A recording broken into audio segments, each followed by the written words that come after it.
Kuntum khaira ummatin ukhrijat linnas ta'muruna bil ma'ruf wa tanhauna 'anil munkar wa tu'minuna billah.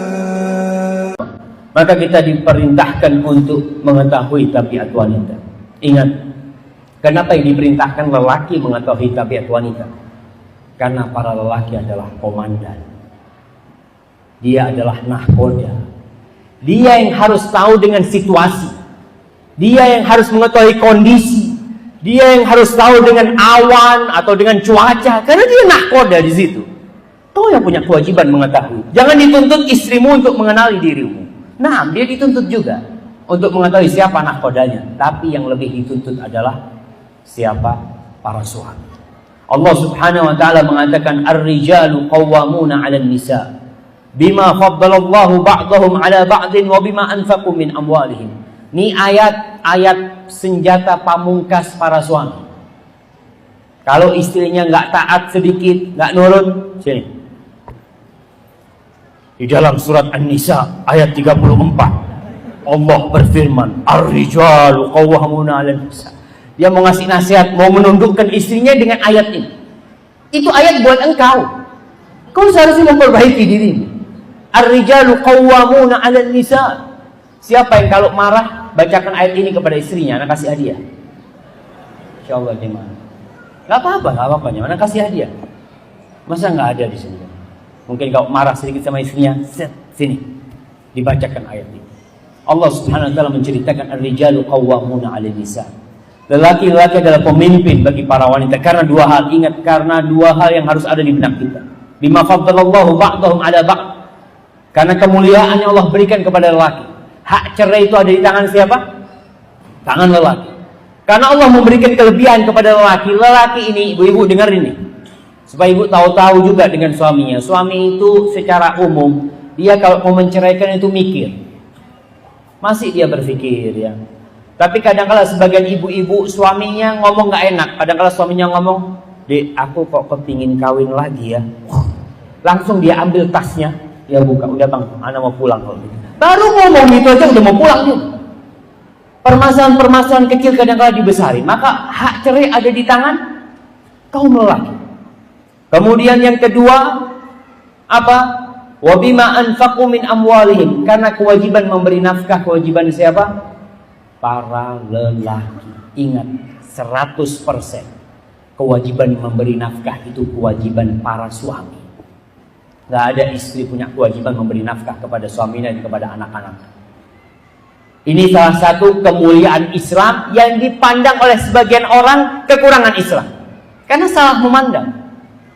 Orang-orang barat, saya masih ingat dengan seorang syekh yang dalam ceramahnya dia cerita, dia berangkat ke apa tuh air terjun yang besar, Niagara, dengan saupnya ya, dengan simaganya tuh gaya Arab sana.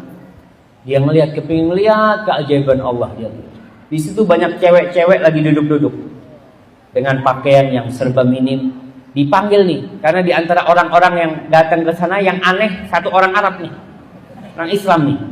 Kata dia, Syekh cerita tuh dalam ceramahnya, "You come here."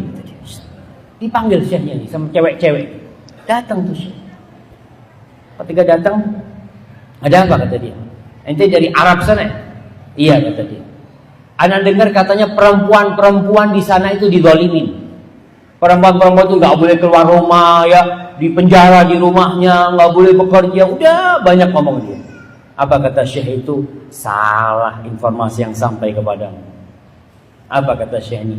Di sana kami para suami itu adalah pekerja para wanita.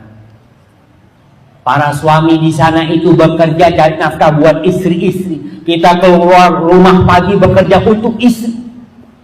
Kita ini pembantunya, kalau bahasanya mungkin babunya perempuan di sana. Kata dia, benar kata dia. Iya. Istri kita itu subhanallah. Kita punya suami sama istri itu hubungannya cuma terima kasih. Terima kasih. Terima kasih. Kayak memang dia kerja buat tuh istri-istri. Kata perempuan-perempuan tengah-tengah, bener. Iya, kalau aku nemu suami kayak gitu di sini katanya, aku cium kakinya. Kata orang-orang barat, orang-orang kafir. Karena wanita-wanita di sana dituntut untuk bekerja juga. Mereka mengatakan, ini rumah kita berdua nyewanya.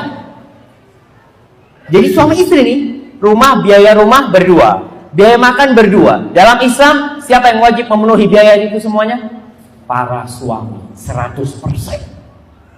Jadi para wanita itu sebenarnya ratu-ratu di dalam Islam yang harus dihormati, dijaga.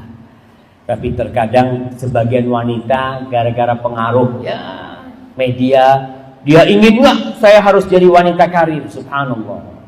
Ketika jadi wanita karir, siapa yang ngurusin anak di rumah? Siapa? Pembantu.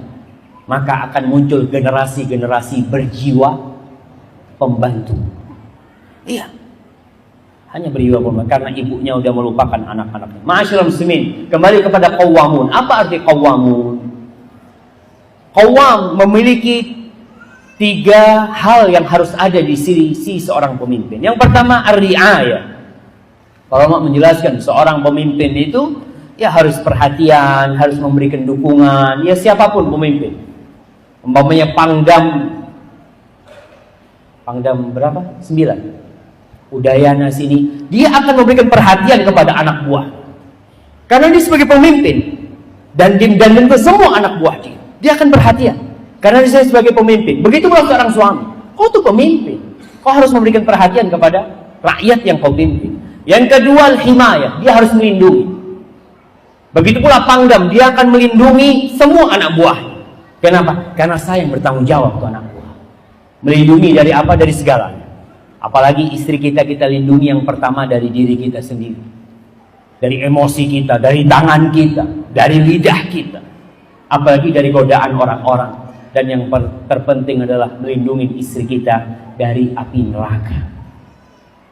Yang ketiga, al-islah, pemimpin itu harus punya jiwa memperbaiki. Anak buah salah, wajar, dia anak buah. Kalau dia nggak punya salah, kau yang jadi anak buah, dia yang jadi pemimpin. Jadi kalau anak buah punya salah, wajar. Jadi ingat, pemimpin itu harus memiliki 3 sifat tadi.